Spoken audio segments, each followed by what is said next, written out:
Welcome to the Robbie V Show. First things first. Want to kick off. Penn State came through with the lock of the week against West Virginia. They played really well. Aller played his ass off, and there's a 2-hour rain delay. Sorry about that. Didn't realize Mother Nature was really going to come in there and make that win take a little longer to cash than I thought it did. But hey, it did, and that's what are you going to do?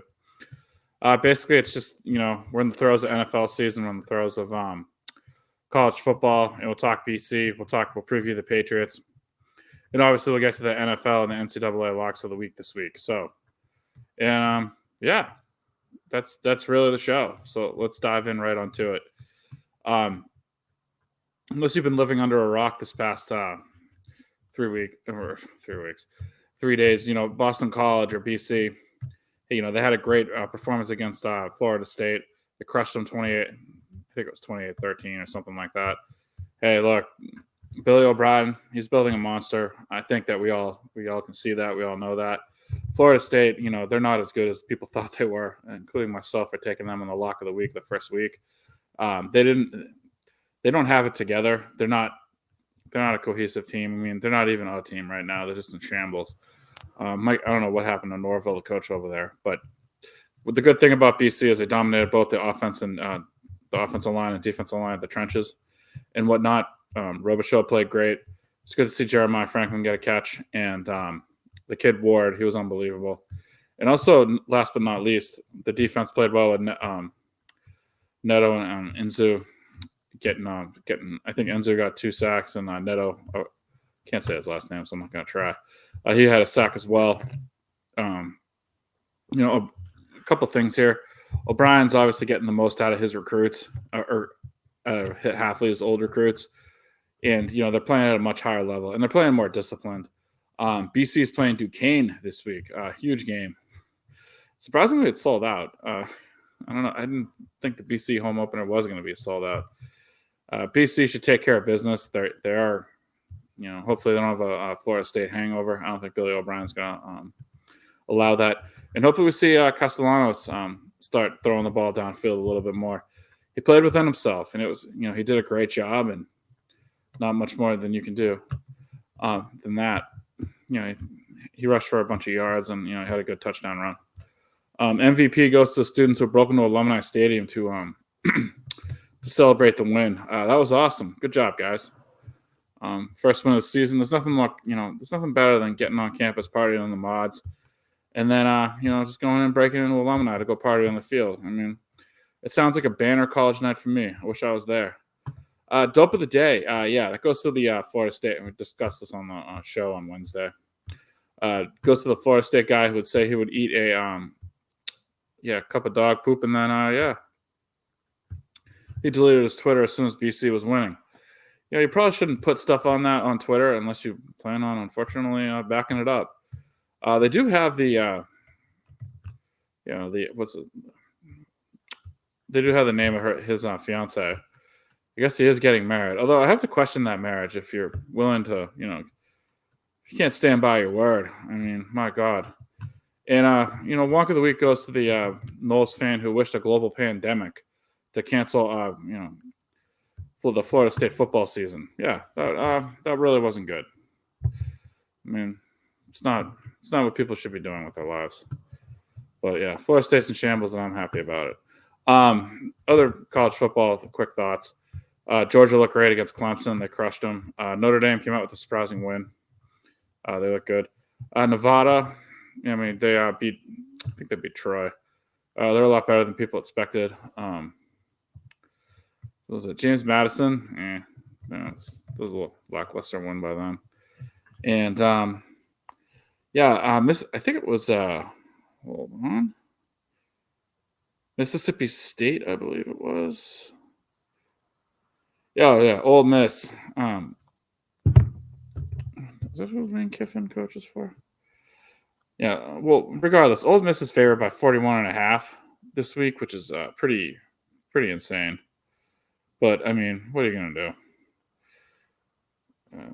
do? They also blew out Furman last week, 76-0. Yeah, that they had. I think they had like 73 points in the 3.5 quarters. So they luckily like took the foot off the gas. Yeah, I mean, what was it? It's one way to go. They got a good team. I don't know if I would. I'm not going to make a 41.5 point spread the lock of the week, but I mean the way that they're playing, man. You know, and what's his name? Let me just verify. And Lane Kiffin's a fucking jackass, so you never know. He might run that up real quick. I mean, you know, it's a guy sucks, but what are you gonna do? All right. So for the pros, a little Patriots preview. I think I don't think they're gonna win. I know the spread's 8.5. I think it was 8. Jamar Chase might play, or he might not. I mean, they don't. I think he's questionable at this point. I thought he practiced today. I believe he practiced. I don't think the Patriots defense, especially without Judon and Bartmore, I don't think they're gonna have enough to really. They'll stop Cincinnati on some drives, but they'll let up a couple touchdowns and whatnot. And I don't think this Patriots offense is really equipped to go against the Bengals defense on the road. I mean, the stadium's going to be packed and whatnot. I mean, it's going to be loud. I don't think the Patriots have the weapons. I see the Patriots going 0-1 to start the season. You hope this season isn't a death march, but it's starting to look like that, unfortunately. But like, what are you going to do? I also found it kind of a Patriots-related note. I found it interesting that Bill Belichick was doing a podcast with Matt Patricia, of all people. I saw that he was talking about the Jets. He was actually pretty complimentary. Makes you wonder what he's. Makes you wonder what's going on there. I mean, if Bill Belichick does become the coach of the Jets, then I mean, I might lose my prediction of Victoria is going to be 40 before the Jets make the AFC Championship or win the AFC Championship again. I mean, that might go down the toilet, but what are you going to do? I mean, Michael Montante, I might have to walk that back, but that's life. All right, this week for college football, there are some key games, but I just want to key on one of them. Well, I'll key on a couple. Georgia Tech versus Syracuse. Even though Syracuse is at home this week, Georgia Tech's -2.5. I'd definitely take a look at Georgia Tech. They're playing really well. I didn't believe in them in the first week, and they showed me. And, they're ranked 23rd in the country now. Syracuse, I don't think they're as good as people think they are. And I don't think Georgia Tech, especially after beating Florida State on the road in Ireland, I don't think they're afraid of anybody. So I would definitely take a look at that. Rutgers-Akron, it's such a rando spread. The spread's 22.5. Please stay the fuck away from this. I mean, Rutgers really doesn't have an offense. I mean, the over-under is like 39.5. There's just better value. Yeah, that's really all I have to say about that.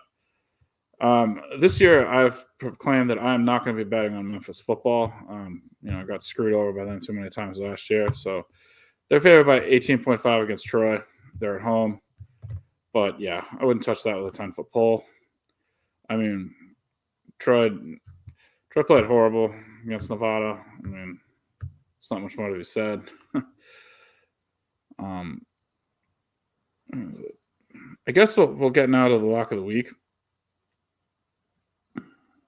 So the lock of the week is Auburn. They're at -13 right now against the University of California. Auburn, first off, Auburn has a great offense. They recruit great. And they played really well against Alabama A&M, who isn't really a good team, but, hey, they took care of business. They scored I think it was 73-3 last week. Auburn plays really well at home as well. And, overall, hey, look, I mean, Alabama A&M isn't going to be, contending for the SC, the BCS or whatever it is right now, national championship anytime soon. But, hey, look, a win's a win. Where University of California, they did not play that well last week. They got outgained by UC Davis. They did win 31. I think it was 31-13, but it was 14-13 at the half, which just shows me. I mean, they're not focused. They basically barely beat UC Davis at home. So it just kind of shows me they're not focused. They're not really that good of a team. And Auburn's a tough place to play, especially for any team. Never mind, And I guess what this comes down to is that Auburn at minus, I think might be 13 or 14. Let me just check. I don't want to give out any false information here. But regardless, Auburn just has a better offense. Oh, it's 13. All right, on DraftKings, because we don't. That's the way we roll here. Auburn just has a better offense, and University of California is not going to be able to keep up. So I think Auburn will pull away, and if you can get it at minus 13 right now, hey, do it. So that's the college football lock of the week. I was thinking about doing two, but it's too early in the season. We got to know. We got to do our research and do all that stuff. The only other game I was looking at was Central Michigan, maybe over FIU. I'll just announce that on my Twitter if I feel like that's worth a lock of the week. Or University of Central Florida versus Sam Houston. Sam Houston did play well last week against Rice. They actually, they crushed them. But UCF is just a different animal, and they're in a different class. I mean, they crushed the University of New Hampshire, which obviously wasn't a surprise. And they did cover the massive spread. UCF is fair by minus 22 over Sam Houston. So we'll see where that goes. And then, there's a couple other games, but I don't know. And I guess this is the last one. Is take a look at Nevada. They're playing Georgia Southern this week. Georgia Southern didn't exactly, play that great against Boise State, but what are you going to do? All right. Let's move on to pro football. Let's see. Get up the spreads. So this game's already going to happen. But I would honestly take Kansas City over Ravens right now. Kansas City's playing at home. They got a good team. We all know that. As much as I think Derrick Henry is going to help out the Ravens, I don't think it's going to help them much. Help them much Thursday night. I think Kansas City is going to be too hyped. Taylor Swift's going to be in the crowd. Everyone's going to be nuts. I'm just kidding. I don't know if she's going to be in the crowd. I don't think people are going to go nuts over her. But they're coming off the Super Bowl victory last year. They're going to be focused. They're going to be ready. Pacheco, he'll gash the Ravens defense. And yeah, that's about it. One definite wonk of the week. Interrupt the NFL segment here. DirecTV, get your shit to fucking together. I actually couldn't watch the BC game on Monday night because you guys are having a fight with fucking ESPN and Disney.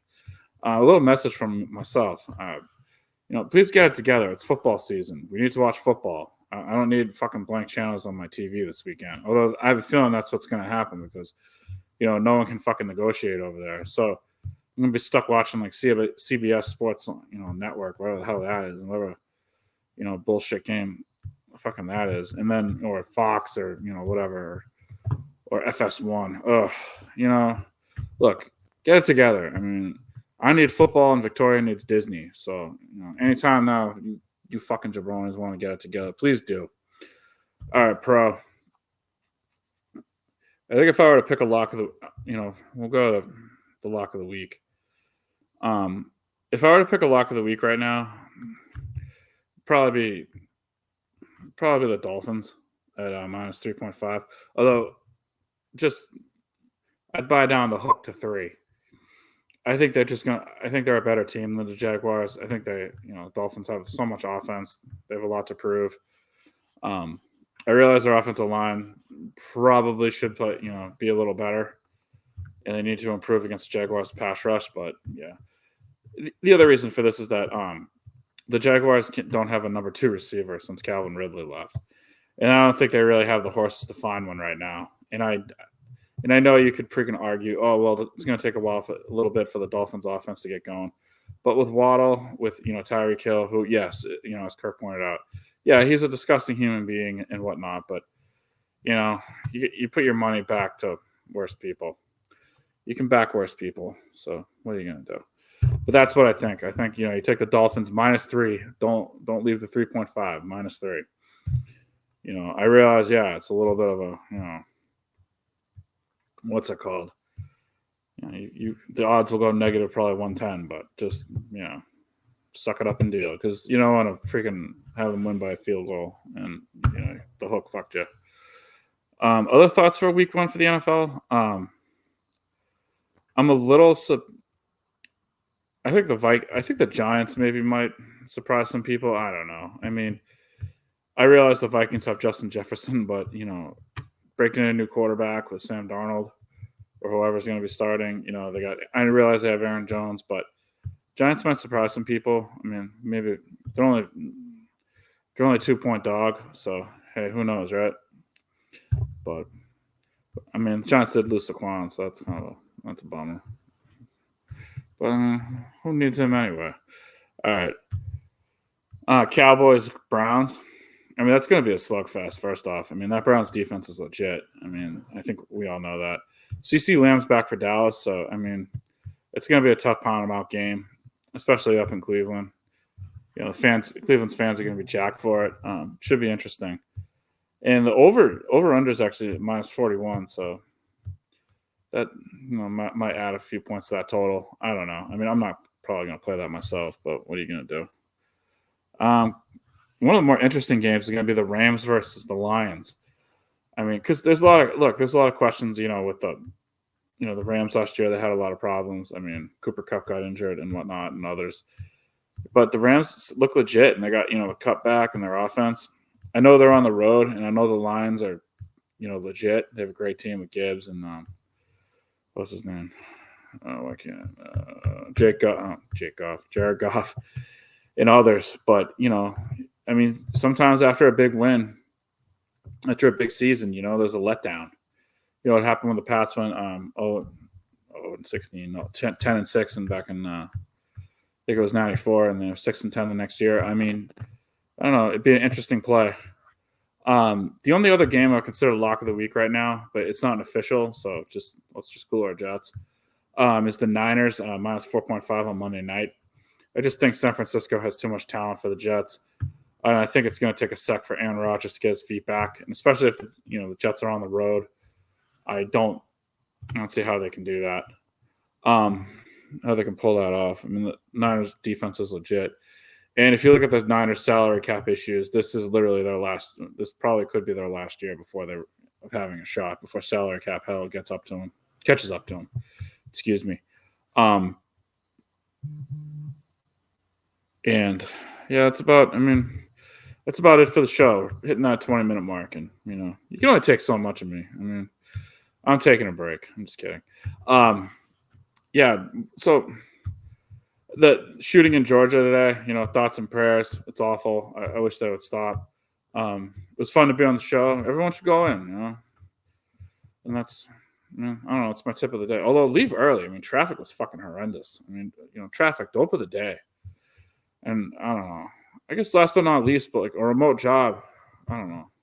Oh, actually, shout out Mutt. I wish you well. All things aside, we wish you well in the new endeavor.